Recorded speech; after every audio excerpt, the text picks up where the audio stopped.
Okay. Hey, Eric, how you doing? I'm great, Bob. How are you? I'm okay. Hey, we were talking to Makai. Just he didn't play a lot in Europe, and he seems like his game's improved a lot since then. I don't know if that's just being around you guys more. Kind of what you think about him in Europe, and maybe where he's taken his game since then. Yeah, I mean, I think early on it was trying to figure out our system, trying to figure out our culture, trying to figure out expectations in practice. Um, but he's continues to improve on a daily basis. Um, I thought he played really hard at Texas, but he's 3 of 9 on paint points or paint shots. And I thought he did a much better job the other night against North Dakota State as far as finishing around the rim. And for him defensively, he can always he can have an impact rebounding the ball. He can have an impact. It's really about finishing around the rim and then not turning the basketball over at that 4 or 5 spot is extremely important as well. And then you mentioned a little bit there, but what do you feel like he really brings to the table for you? And a lot of times it's guys knowing what not to do as much as it is knowing what they can do. Well, that's really true, Bob. But I think that with Kai, it's playing with energy, it's running the floor hard, it's being a great defensive rebounder, it's following the game plan both offensively and defensively. I think all those things become really important because his size and athleticism adds a different dimension to our team.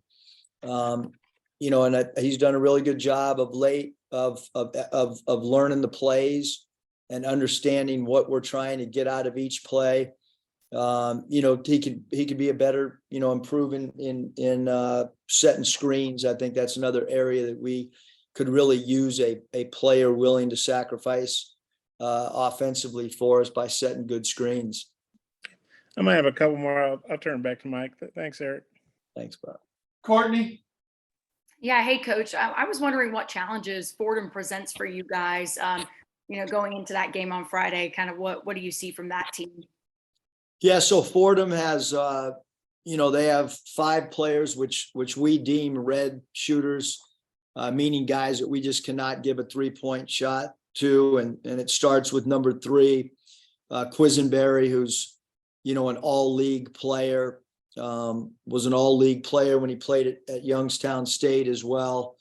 Number 3, Rose, at the small forward spot, can really hit threes. He's really good in one corner, especially from 3.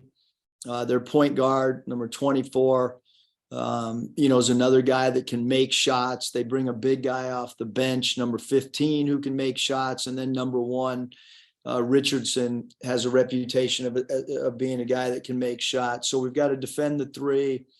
We can't let an all-league player like number 3, Quisenberry, get good looks. We need to make his shot attempts, whether they're at the rim or from beyond the 3-point arc. We need to make those as difficult as possible. And those are some of the things that we've got to do a good job. And then, number 2 more at the power forward position. You're talking about a player that, has started, I think, close to 100 games in the ACC at Georgia Tech. So we have our work cut out for us because Moore is probably their second best player and a guy that we have to have great respect for as well. And I asked Makai this, but how do you feel the team is gelling so far at this point in the season? Obviously, you guys had a chance to gel a little bit more than other teams, with going to Europe and getting to do all these things. But where do you feel like the team is right now with chemistry? Do you feel like they're in a good place, or they have more room to grow there? We got to grow in a lot of areas. But I think we played a good game the other night, or I should say a solid game. Obviously in our games overseas, a good portion of the offense ran through Nick. So we've had to make an adjustment there. I thought that they adjusted really well. I think that they understand that we could change the starting lineup again on Friday. And then we could change it again, going into the game the following Wednesday when we play South Dakota State as well. So the lineup might change here for the next week or so based on what we perceive to be matchups and how we want those matchups to look. And then also, giving some guys an opportunity early on, because we had a completely different starting lineup, basically the Texas game than we did this last game. So it's about getting, some of our guys opportunities to gain some experience, for situations like we might be in down the road with an injury or what happens during the course of a normal college season. Thanks, Coach. Curtis. Hey, Coach, curious how you would assess Anthony Black's debut for you, and then how is he feeling? I know he got banged up there, but then he came back in the game. Yeah, I mean, we're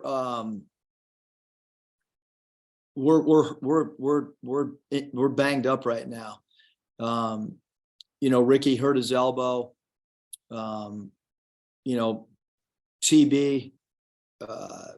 has an ankle that he rolled pretty good. And then obviously Anthony. So, how it looks over the next 48 hours before Friday's game, I don't really know. I know that, we're down 3 to 4 guys today in practice.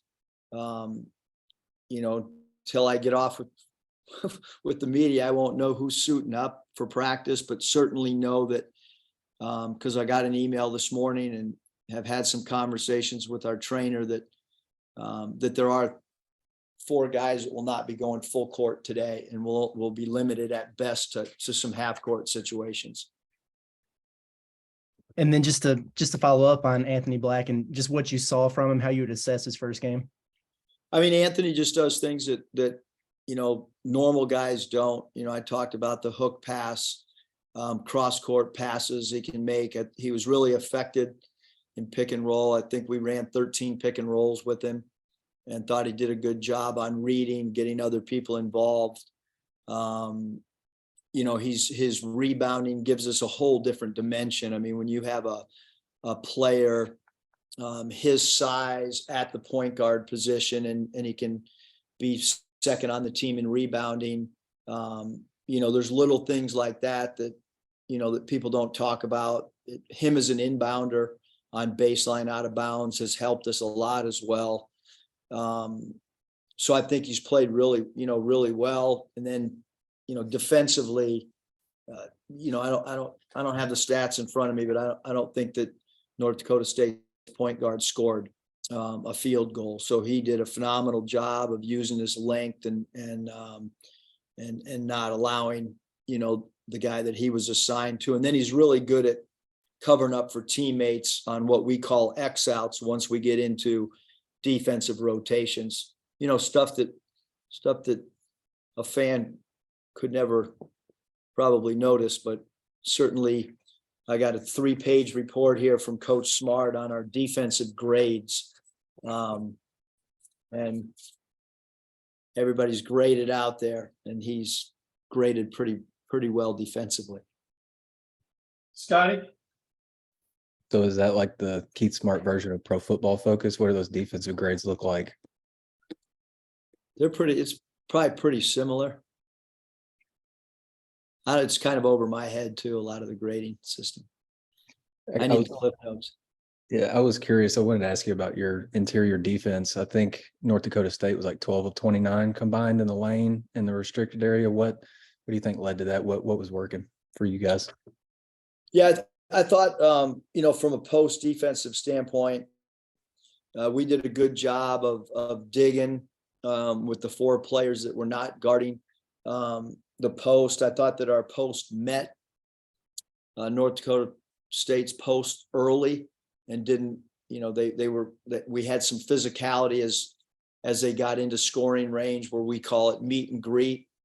You know, I didn't think that we were soft, trying to fight for post position defensively, because obviously people always talk about offensive players fighting for post position, and we feel it's extremely important to fight for post position defensively and try to find the area that you're not going to allow your opponent to catch the ball in. And I thought we did a really good job, with the exception of, you know, number 4 for North Dakota State, that kind of, he hurt us out on the floor and then attacking off the bounce more so than with his back to the basket. I think a couple of times Monday, you mentioned some improvements that you were wanting to see, or just more that you're wanting to see from TB on the defensive end. What specifically as a staff are you guys wanting to see from him there? Yeah, I think physicalness. I think holding his ground, not getting dislodged is going to be really important. I think because he's such a phenomenal shot blocker, that sometimes he'll allow his man to catch that thing, and then he'll just, you know, he'll try to alter the shot. You know, and I mean, I don't know if he fronts the post, I don't know if anybody's ever going to be able to throw a lob over him.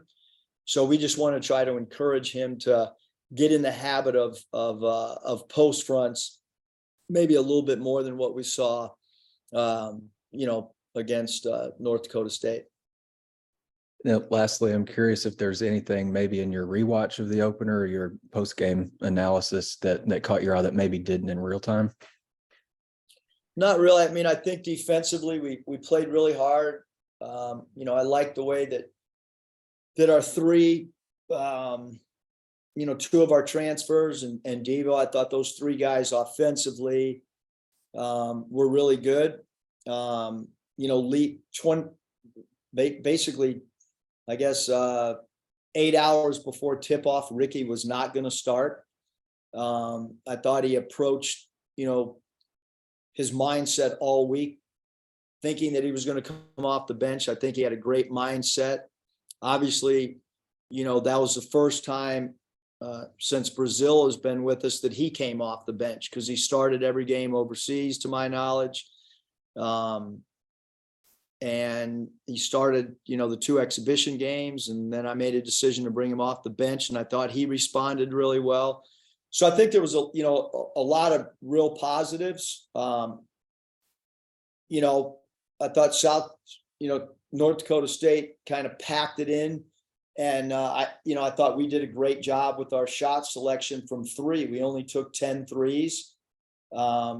You know, and I thought we did a really good job with that. And I thought we did a great job taking care of the basketball, minus some of the turnovers that Devo had.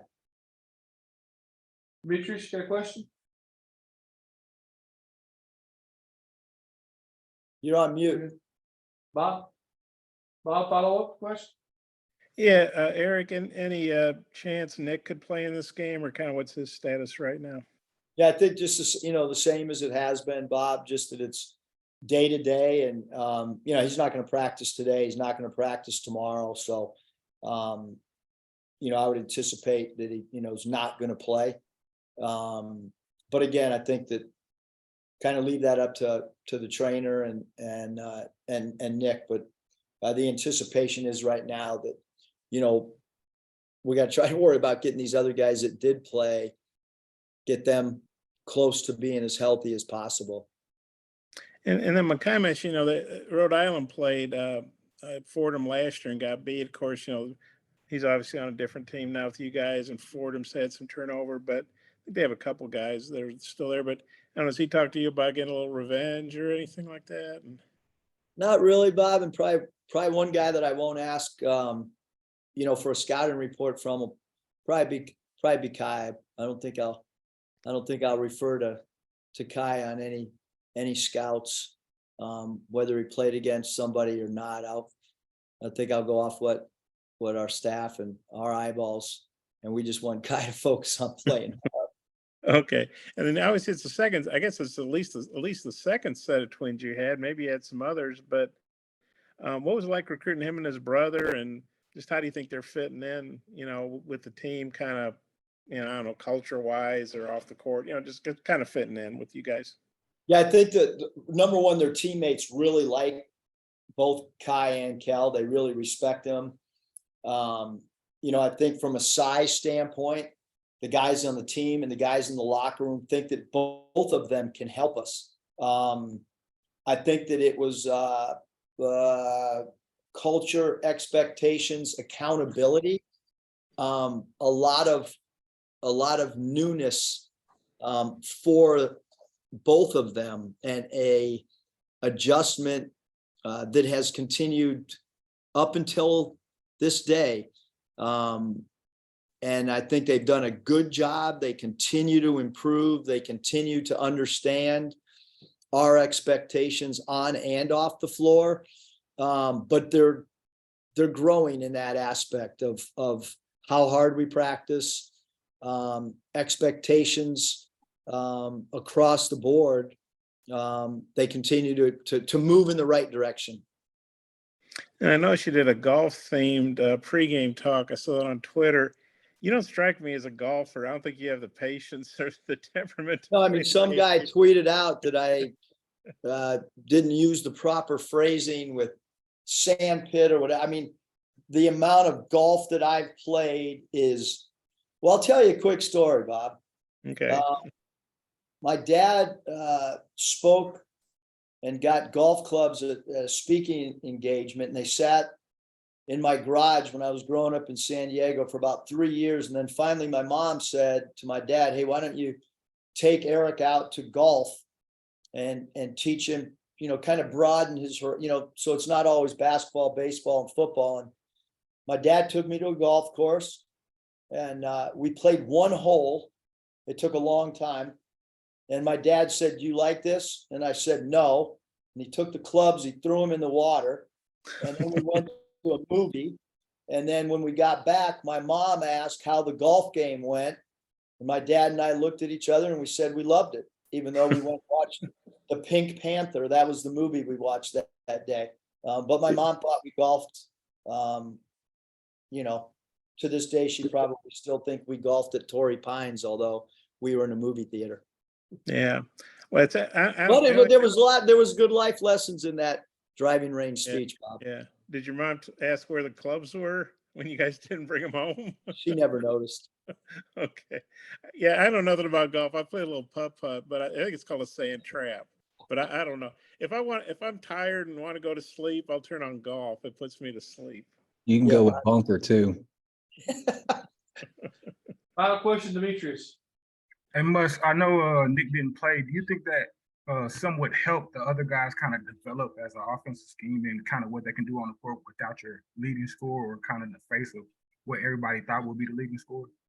No, I mean, I think that, like, you know, Nick's such an unselfish player that I think, you know, the guys want to see him back with us as quick as possible. They like playing with him. Nick's a tenacious competitor. You know, I think with anybody in any sport, really, it's just about, you know, hey, who's healthy, who's available? How do we make this thing work? How do we get a win? Nick was probably too engaged during the game. At the end of the bench, the referee kept telling guys to sit down. And finally I went down there and, you know, said, who they talking about? And 4 or 5 guys pointed to Nick. So I think that, I mean, we're still trying to figure out who we are. Roles are fluctuating, starting lineups fluctuating with 11 new players. That's just kind of how it's going to be. So, you know, but obviously if someone as offensively dynamic as Nick is not in uniform, somebody else is going to get an opportunity. Those shot distribution is going to go to other people. And then you just need people to step up and play well. Thanks, Coach. Thanks, Coach. Appreciate your time.